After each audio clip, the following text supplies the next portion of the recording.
Match 25 IPL CSK versus KKR. Chennai Super Kings పై Kolkata Knight Riders అలవొక్క విజయం. చెన్నై సూపర్ కింగ్స్తో జరిగిన మ్యాచ్లో కోల్కతా నైట్ రైడర్స్ 8 వికెట్ల తేడాతో అలవోకగా విజయం సాధించింది. చెత్త రికార్డులు మూటగట్టుకున్న సిఎస్కే చెన్నై సూపర్ కింగ్స్కు ఇది వరుసగా 5వ ఓటమి. ఈ సీజన్లో సొంత మైదానంలో ఆ జట్టు వరుసగా 3 సార్లు పాలైంది.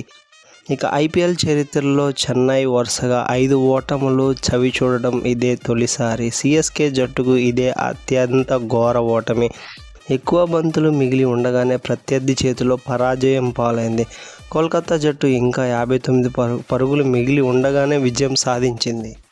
104 పరుగుల లక్ష్యంతో బరిలో దిగిన కోల్కతా 10.1 ఓవర్లోనే 2 వికెట్లు కోల్పోయి లక్ష్యాన్ని ఛేదించింది. కేకేఆర్ బ్యాటర్లు నరైన్ డికాక్ రాణించారు.